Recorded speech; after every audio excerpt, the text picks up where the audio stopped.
Jammu Kashmir United movement کے قائدین، stage پہ بیٹھے ہوئے دیگر جماعتوں کے قائدین، پنڈال میں بیٹھے ہوئے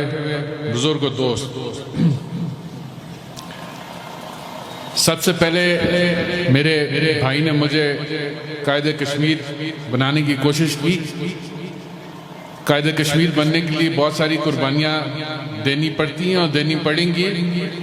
اور میں ان کا بھی 1% بھی نہیں ہوں، تو برائے مہربانی مجھے اس لقب سے جو ہے نہ پکارا جائے۔ قائد کشمیر جو بنے ہوئے ہیں آپ کے سامنے، وہ بھی ڈھکے چھپے نہیں ہیں۔ تو عرض یہ ہے کہ میرے دوستوں نے مجھ سے پہلے بہت ساری بات کی، میں شاید ان جیسا اچھا مقرر بھی نہیں ہوں، مگر میں کچھ باتیں آپ کے سامنے ضرور رکھنا چاہوں گا۔ بالخصوص جو میرے یہ 4-5 سال ہیں، اس میں نے اقتدار کے ایوانوں میں جو بیٹھ کے جو چیزیں دیکھی ہیں وہ بھی آپ کے سامنے رکھنا چاہوں گا، اور جو حالیہ جو اس وقت حالات ہیں ان کے اوپر بھی میں تھوڑی سی بات کرنا چاہوں گا۔ عرض یہ کہ ہمارے اسلاف نے 19 جولائی 1947 کو ہمارے لیے فیصلہ کر لیا تھا، اپنی قیادت میں اپنا گھر دے کے علاقے قرارداد پاکستان پاس کر کے ہماری اگلی راہ جو ہے اس کا تعین کر لیا تھا، اور ہم آج یہ بات کرتے ہیں کہ پاکستان بننے سے پہلے ہم پاکستانی بن چکے تھے، اور پاکستان کے جو حالات ہیں وہ بھی ہم سمجھتے ہیں کہ پاکستانی ہونے کے ناطے اس پہ بھی ہماری نظر ہونی چاہیے۔ اب آگے بڑھتے ہوئے یہ جو 1947 سے لے کے اگلا جو وقت تھا، اس میں سردار ابراہیم جیسے لوگ جن کی قیادت میں یہ فیصلہ ہوا، اور جنہوں نے یہ جدوجہد کر کے اس خطے کو پاکستان کے ساتھ نظریاتی طور پہ جوڑا، ان کے ساتھ بھی زیادتیاں ہوتی رہیں، پاکستان کی طرف سے بھی زیادتیاں ہوتی رہیں، مگر انہوں نے اپنے نظریات سے کبھی منہ نہیں پھیرا۔ جو فیصلہ انہوں نے کیا آخری دم تک اس فیصلے کے ساتھ قائم رہے۔ اب مسئلہ یہ ہے کہ سیاسی جماعتوں میں بھی ہر قسم کی قیادتیں آتی ہیں، اقتدار میں بھی ہر قسم کے لوگ آتے ہیں، عسکری قیادت بھی ہر قسم کی آتی ہے، اور ہر بندہ جو ہے اپنا فارمولہ لے کے آتا ہے، اور یہ 1947 سے ہر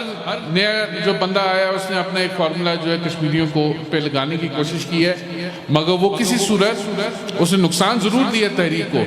مگر کامیاب نہیں ہو سکا۔ آج بھی جو یہ 5 اگست 2019 والا معاملہ ہے، اس میں ہمیں بالکل شک ہے کہ ادھر سے بھی جو قیادت تھی وہ اس میں ملوث تھی اس سارے معاملے کے اندر، اور وہ جو معاملات آگے بڑھے جن میں ایک یہ 15ویں ترمیم والا معاملہ بھی سامنے آیا، جس میں ایک مسودہ میرے ہاتھ میں مجھے اسمبلی سے ملا، جس میں ایسی ترمیمیں تھیں جس سے واضح ہو رہی تھی کہ چیزیں جو ہیں وہ ریورس کرنے کی کوشش کی جا رہی ہے۔ تو ہم نے تب بھی جو ہماری روایت ہے، ہم نے تاریخ و تحریک کے جب وارث کہلاتے ہیں تو اس کے لیے قربانی بھی دینی پڑتی ہے، ہم نے وہ کاغذ اٹھایا اور ہم وہ لوگوں کے درمیان لے کے آئے۔ ایک عوامی تحریک اس سے پہلے چل رہی تھی، جب آ کے ہم نے اس میں بات بتائی ان کو کہ جی آپ نے اس کی پرائیورٹی کس طرح رکھنی ہے، لوگوں نے وہ بات سنی، اور پورا ڈسٹرکٹ پہلے لاک ڈاؤن پہ گیا، ساتھ مظفر آباد میرپور بھی لاک ڈاؤن میں گیا۔ تو جو ہمارا کردار بنتا ہے ایز ممبر اسمبلی، جن چیزوں پہ میری نظر ہونی چاہیے، ہم نے وہ انشاءاللہ نظر رکھی بھی ہے، اور ساتھ ساتھ جہاں مشکل وقت آتا ہے وہ ہم لوگوں تک وہ بات پہنچاتے بھی ہیں۔ اب 2019 کے بعد کے جو حالات ہیں، اگر آپ ان کو سامنے رکھیں تو ایک تو پاکستان بذات خود ایک مشکل گھڑی میں چلا گیا، معاشی معاملات ہیں، مگر یہ بھی میں آپ سے یہ بات ایک واضح طور پہ کہنا چاہتا ہوں کہ اس دور میں جو جنگیں لڑی جاتی ہیں وہ ضروری نہیں ہے کہ جی آپ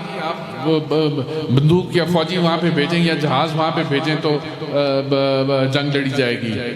اب معاشرتیں ان کو تباہ کیا جاتا ہے, آپ کی اکانومی کو تباہ کیا جاتا ہے تاکہ آپ اپنے گھٹنوں کے پیروں پہ آ جائیں اور آپ سے جو ہے آپ کے نظام جو ہے وہ سنبھالا نہ جائے. پاکستان ایک نیوکلیئر طاقت ہے, اب اس کے ساتھ بھی جنگ لڑنا اتنا آسان نہیں ہے, مگر اس کی معاشرت کو ضرور خراب کیا جا سکتا ہے, جو کہ کیا جا رہا ہے. اور ہم آج اس موڑ پہ پہنچے ہوئے ہیں کہ ہمیں نہ ہمارے پاس نہ آٹے کے پیسے ہیں, نہ لوگوں کو عام آدمی کو جو ہے وہ اس بیسک سہولیات جو ہیں وہ ہم میسر نہیں کر پا رہے. تو جب یہ ساری باتیں آپ کو جو مسئلہ کشمیر ہے اس کو اس خطے سے نکل کے ذرا بڑی سوچ کے ساتھ سوچنے کی ضرورت ہے. اس کے حوالے سے ہم ایک ایسی جگہ بیٹھے ہوئے ہیں جہاں پہ ہمارے 4 نیوکلیئر طاقتیں بیٹھی ہوئی ہیں, اور جو بالخصوص جو ہماری جو جیوگرافیکل لوکیشن ہے پاکستان کی اور کشمیر کی, وہ ایسی ہے جس میں جتنی بھی یہ بڑی طاقتیں ہیں ان کا انٹرسٹ ہے, اور وہ کبھی بھی نہیں چاہتے کہ جی پاکستان سٹیبل ہو یا مسئلہ جو کشمیر ہے وہ کسی صورت حال ہو. اور اس کے حوالے سے سازشیں ہمیشہ سے چلتی آئی ہیں اور وہ چلتی رہیں گی. مگر اس ساری چیز کو سامنے رکھتے ہوئے, اور میں یہ بھی عرض کرتا چاہوں کہ جہاد جو ہے وہ خالی بندوق اٹھانا نہیں ہے, جہاد کی بہت ساری اقسام ہیں, اور ہم نے ہر قسم کے جہاد کو جو ہے سامنے رکھتے ہوئے اس موجودہ دور کے اندر, یہ جو نیا دور ہے جس میں سوشل میڈیا کا جو ہے ایک وہ بہت بڑی ایک طاقت ہے, پھر آپ کی انسانی تنظیمیں جو ہیں ان کا اپنا ایک رول ہے, ظاہر سی بات ہے جتنی یہ انٹرنیشنل قوتیں ہیں ان کا اپنا رول ہے. تو ہم نے ایک پالیسی مرتب دے کے کہ ہم نے اگلے 10 سال 15 سال 20 سال اپنی جدوجہد کو جو ہے کس طرح آگے لے کے بڑھانا ہے, ہمیں اس پالیسی کے تحت جو آگے لے کے چیزوں کو چلنے کی ضرورت ہے. مگر معاملہ کیا ہے؟ معاملہ یہ ہے کہ ہماری اپنی صفوں میں اتحاد نہیں ہے. ہم برادریوں میں ٹبروں میں بٹے ہوئے ہیں, اور جب فیصلے کرنے کی وقت آتا ہے تو ہم ایسے فیصلے کرتے ہیں جو آگے جا کے ہمارے لیے پریشانی کا باعث بنتے ہیں. آپ دیکھیں نا, آپ کے اگر اسمبلی کے اندر ایسے لوگ موجود ہوں جو آپ کی تاریخ کو بھی سمجھتے ہوں, آپ کی تحریک کو بھی سمجھتے ہوں, تو آپ کو یہ مشکلات پیش آئے. مگر وہ فیصلہ کرتے ہوئے ہم چھوٹے چھوٹے مقاصد کو سامنے رکھتے ہوئے, برادری کو سامنے رکھتے ہوئے, ٹبر کو سامنے رکھتے ہوئے ہم فیصلے کرتے ہیں, اور ان کے پھر یہ نتیجے نکلتے ہیں. اور معذرت کے ساتھ اس وقت ہم جو بیس کیمپ کی حکومت جو اپنی اس حکومت کو کہتے ہیں وہ ریس کیمپ کی حکومت بن چکی ہے. آپ کے سامنے جو یہ پیچھے فیصلہ ہوا جس میں 48 ووٹ جو ہے ایک سائڈ پہ گئے, وہ کیوں گئے؟ کیونکہ ہر بندہ اس دوڑ سے جو ہے وہ باہر نہیں ہونا چاہتا تھا کہ جی اس کو بھی کوئی وزارت ملے, اس کو بھی کوئی عہدہ ملے.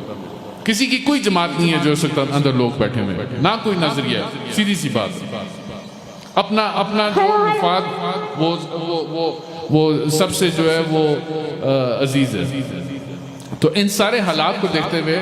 ہم نے اپنے فیصلے بھی درست کرنے ہیں, اور ہم نے آگے چلتے ہوئے یہ جو میرے دیکھیں نا تھوڑی سی چیزیں جو ہے وہ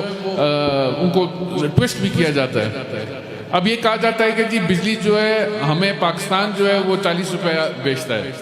پاکستان کی طرف سے جو وہ نوٹیفیکیشن ہوتا ہے وہ ہم آٹومیٹکلی یہاں پہ اس کو اپلائی کر دیتے ہیں, مگر بجلی آپ کو ابھی بھی 2.5-3 روپے مل رہی ہے. ریاست حکومت آزاد کشمیر جو ہے وہ آپ کو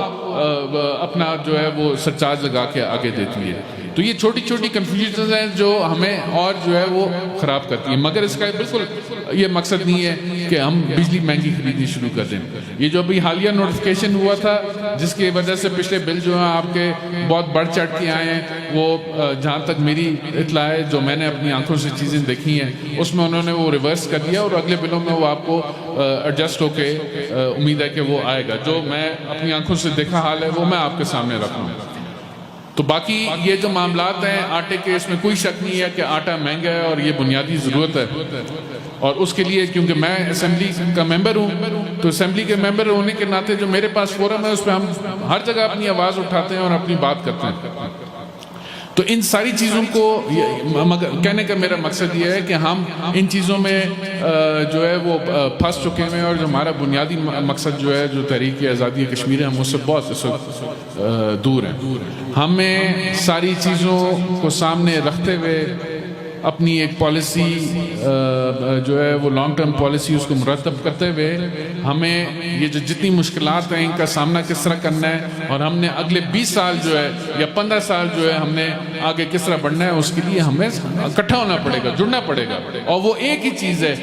جس حوالے سے میں سمجھتا ہوں کہ ہم اکٹھے سارے جو مختلف نظریات کے لوگ ہیں اس پہ بڑھ سکتے ہیں، وہ حق خود ارادیت۔ خالد صاحب نے اسی پنڈال میں جلسے سے آخری دفعہ 2016 میں خطاب کرتے ہوئے اس بات کو دہرایا تھا کہ ایک تو ان کا جو اس وقت جو الیکشنز آ رہے تھے اس میں آئی ڈی کارڈ پہ جو ہے وہ ایڈریس چینج کرنے کی بات کی جا رہی تھی، جس پہ خالد ابراہیم خان صاحب نے بالکل دو ٹوک جو ہے وہ انکار کر دیا کہ جی میں اپنا پاکستان کا ایڈریس جو ہے کسی صورت جو ہے وہ تبدیل نہیں کرتا، چاہے مجھے اس کے لیے 100 الیکشنز جو ہے اپنے قربان کرنے پڑیں۔ اور ہوا یہ ہے کہ خالد صاحب نے اسی ایڈریس کے اوپر اپنا الیکشن لڑا، ان کے یہ نظریات ہے پاکستان کے حوالے سے، اور دو ٹوک انہوں نے اسی پنڈال میں جو ہے ایک یہاں سے ثابت شہید اسٹیڈیم کا سب سے بڑا جلسہ تھا وہ، اس میں انہوں نے اس بات کا عہد کیا تھا کہ جب تک حق خود ارادیت کے ذریعے ہم پاکستان کے حق میں فیصلہ نہیں کر دیتے ہم اس جدوجہد کو جاری رکھیں گے۔